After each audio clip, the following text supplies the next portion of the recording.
What's up, guys? It's your boy, the Ultimate V-Man, and I'm here today with my homeboys, and we're going to do something a little bit different in this channel. We're going to be talking a little bit more about comics here and there, but to do a better description of that, I'm going to have my boy Crimson Chris explain it all. Alright guys, so this is what we like to call the Weekly Recs, which stands for Weekly Recommendations. It's all about comics. It's all for you guys. This is our personal opinions. You guys leave comments below. Let us know what you think. Tell us if we're doing a good job. Tell us if you agree with what we have to say. Tell us if you don't agree with what we have to say. We listen to all you guys. We love your comments. So today we're going to be talking about a few comics, our few favorites, things we've been reading this week. And we're going to let you guys know exactly what's going on. And first off, we're going to build it up. This new guy right over here. What's going on, guys? Jules True. Oh yeah, Jules True. He's going to give you his comics of the week. Okay, this week I read Uncanny Avengers 3, the FF3, Avengers 3, and Uncanny X-Force number 1. Nice. It's threes and a lot of threes, number 1. So what are we going to start off with first? We'll start off with Avengers 3. All right. Can I ask, how's the art in this comic? The art is fantastic. Anyone, if you read Opena's art during the Dark Angel saga with Uncanny X-Force, shit is awesome. I don't know what the hell this guy's on. Probably a lot of acid. But the art in this issue, it's amazing, man. Gonna be completely real about that one. So, ultimately, what's the story? What's going on here? I see Iron Man, there's Spider-Woman, Hawkeye, and Spider-Man in the corner. So, Jonathan Hickman, for those who didn't know, did FF before this whole Marvel Now thing, and he likes to use a lot of characters. There's a lot of motherfucking Avengers in this issue. Basically, Cap and Iron Man are like, we need to get bigger, and they almost die, and so Cap goes to Earth, comes back with like 30 Avengers, and ends kind of the opening storyline. And the story's fan-fucking-tastic. Jonathan Hickman, really usually a sci-fi writer, which is interesting. He took on the Avengers. He's kind of giving them a sci-fi twist, but it's definitely a good story. Definitely check it out. Awesome. What's your rating for this? I give this definitely buy it in the single. Go ahead and buy it in the single. Don't wait for trade. Buy it in the single. Yay. Definite. What we got up here next? Next we have FF3. How's this bad boy looking? The art is absolutely awesome. I am going to say, though, Michael Allred is not for everybody. He's got kind of the classic 50s twang to them. I don't know if any of you read, but he did the Atomics, he did Madman, he did a bunch of like weirder comic books in the early 90s and late 2000s. So he's got kind of a more old school taste. It's not the most impressive art, but it's classy. Okay. So what's the story of it? Matt Fraction's writing it. For those who don't know, he also writes Hawkeye. He did a bunch of other Avengers titles. He's also writing Fantastic Four. The writing is awesome. It's really on point. It's not the most impressive writing, this is what I'm going to say. It's definitely a more realistic writing. He has a very honest way of writing. It makes the characters feel more relatable. Mm-hmm. Okay. What's your rating for this bad boy? I like this title a lot, but I don't think it's for everybody. I say for most, it's wait for the trade. I wouldn't say buy in the singles. I'm going to keep buying it the singles. But it's definitely, it's more if you want it, like, it's got to be a personal like. It's not the most impressive issue, though. Okay. Or series. All right, what we got up next? Next, we have Uncanny Avengers 3. Ooh. I see that the Red Skull's up here. Oh, yeah, he is fucking shit up in this issue. So what's the art? The art, John Cassidy is awesome. Only problem with this guy is he takes for fucking ever to draw everything. You read Astonishing X-Men when Joss Whedon was writing it? Love Joss Whedon. He takes fucking forever. It wasn't even Josh's fault. Just John Cassidy just takes for fucking ever. The art is amazing, though. I'm going to go ahead and say that. This issue, it's the best it's ever looked. Got a lot of detail. Got a lot of fucking detail. He really cared about this issue. Seriously, if you're in the first 2 issues, you're like, oh, he didn't even give a fuck about issue 1 and 2. He cared about issue 3. He really cared about issue 3, though. So, what's the story in this video?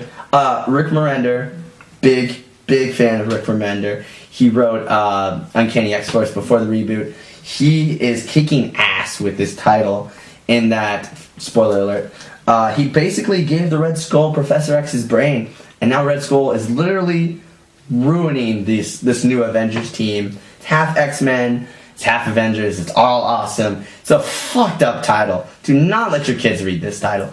It's awesome though. Nice. What's your ultimate rating for this? Ultimate, do not wait for the trade because God knows when that's going to come out. Because the singles are taking forever to come out. This is buying the singles, buy it while you can. God forbid this title finishes at some point in time. You see it, you better buy it. Buy it. So what we got? My last one of the day is Uncanny X-Force #1. Number one. Ooh. Number one. Number one. A lot of threes. Finally, my number one. Yes. So what we got here for the art? The art is fucking incredible. Ron Garney, I don't know who you are. I feel like you've done something else that I've read at some point in time.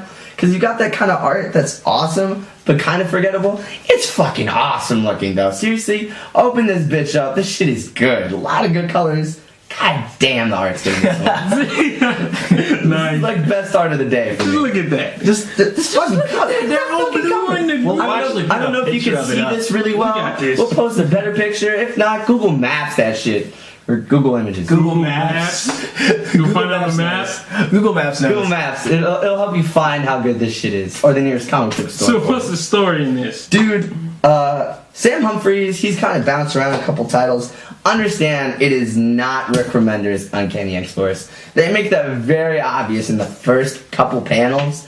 So far in the story, they're just kind of seeing what Psylocke and Storm, who's now newly divorced, is doing now. Oh. Oh yeah, for those who don't know, spoiler alert, after the whole Avengers versus X-Men thing, Mr. Wakanda King, Black Panther, tells her to get to stepping. So she's like, I'm single, so I got a mohawk again, which I know you guys fucking love Storm with the mohawk. Love Storm with the if mohawk. she was a real character, I would be like all over that right now. Yeah, seriously, all over She'd that. electrocute me, freeze my eyes. I don't care. It's a whole new cast of characters. Bishop's fucking back. For those of you who have been like, where the fuck is Bishop? Oh, he's back in this issue. Got dreads again. Got dreads again, got the beard. He's looking extra fucking grisly. New cast. I have no idea what the fuck is gonna happen. This issue just gave me a bunch of questions, no answers. Totally gonna get it. The next issue though, I have no idea. It's not Rick Remender's Uncanny X-Force now. I'm gonna be completely honest. Awesome. So what you give your rating for it? Okay, so I'm gonna give it 2 ratings. I have no idea where it's gonna go. The writing's good, not impressive, but good. I would probably, if I didn't know what's gonna happen, if issue 2, I'll tell you. Right now, buy it in a single because the art's really good, the writing's pretty good, but I'm afraid it might be a wait for the trade. We'll wait and see what issue 2's like. All That's right. what I'll say about then. that. Awesome. Alright, thank you, Mr. True. The true man. Now we're gonna move it on over to this guy, the Crimson one. This guy. And he's got a little stack here. There's a comic right here I'm kind of interested in. So Oh, yeah. why don't you go on and get into that? Yeah, go ahead. All right, guys. What we got first? So I'm gonna start it off with the Indestructible Hulk Volume Indestructible. 3. Can't break that motherfucker. No. You cannot. You cannot.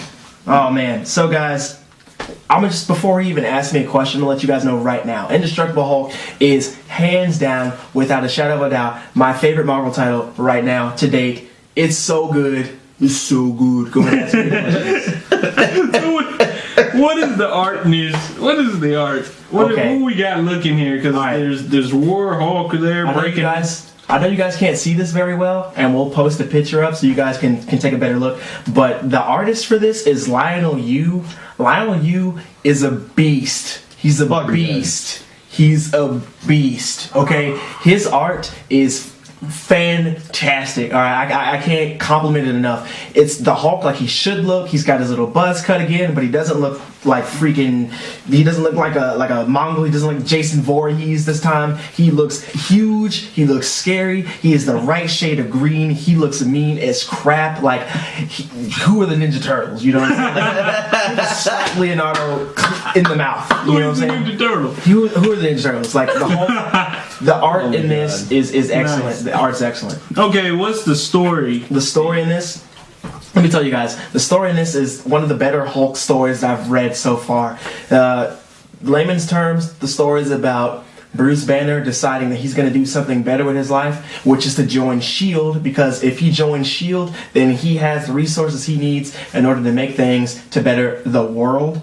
He's saying, you know, people are smart, like you have Tony Stark, who's smart, you have Reed Richards, who's smart, the Illuminati doing their thing, they don't invite me because I'm the Hulk. Well, let me tell you something, I can do stuff too, I can create things, I can make the world a better place. And he one of the best lines ever in the comic book comes from the first issue of The Indestructible Hulk, and he says, I wouldn't be surprised if my tombstone didn't say Hulk smash. I was just like, the writing, so good on this. The writing's so good. The story's excellent. I love that. Like, I could talk for days. I could talk for days. Well, let's just get to the bottom line here. What is your indestructible rating for this? My indestructible rating is if you don't buy the singles for this, you're a terrorist. It's so good. You want this in your house, you want it on your shelf, you want it in your hand, you want it in your backpack, whatever. You want it on you naked. You want it on you naked. Your kids can read it if their reading skills are up to par. You do not want it on them naked. You don't want it on them naked. We shouldn't even be talking about them and nakedness anyway. Buy it. Buy the singles. Definitely don't wait for the trade. Don't read it in the store. Pick it up in the store, buy it, go home and read it, and keep reading it, and buy all the singles.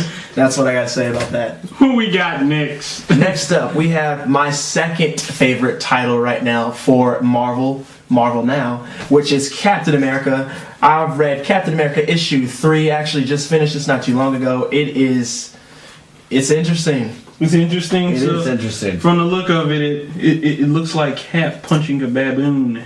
That's what it kind of looks like. It's kind of like an Aztec baboon. What is the art in this bad boy here? The art. All right, guys. So the art is from John Romita Jr. It is not the old 90s John Romita Jr. art that we're used to. It's not the Spider-Man art. For all those people who read Kick-Ass, that is the art we are getting delivered to us in all the issues for this. It's very loose. The colors are pretty vivid. It's gritty. It's grimy. It's a little darker than you thought it would be, especially for a Captain America title.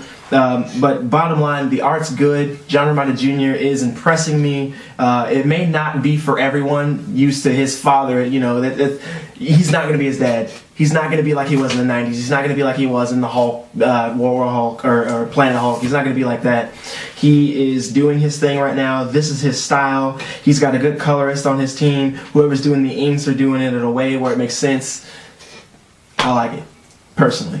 So what is your American rating? Oh, what is the story-wise and whatnot that you got the story. going on? The story for this is a little different from what we're used to. We know the story of Captain America. We know that he's the good boy soldier who's been frozen in time. He's awake now in our time.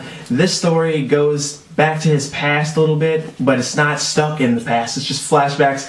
We see how his life started. We see him as a child. We see his parents. We see his father, his mother, how his childhood was. It's not for the faint of heart. It's really not. It's really not. But the story of this is, without any spoilers, Cap gets sent to another place that he is not used to, another Dimension Z, I think. Yeah, Dimension Z. Dimension Z, and he's protecting a child in this, a little boy, and whose child this is, I'm not going to give it away. It's excellent. The story is worth it. It keeps me intrigued. I'm enjoying it. So, what is your red, white, and blue rating for this? I give this 5 Captain America shields out of 5. Definitely pick up the singles for this. Do not wait for the trade. You want to read it. The writing is good. The art is just good enough to keep you interested. Definitely pick up the singles for this. Don't wait. Nice. Oh, yeah. And what we got here, just from the look of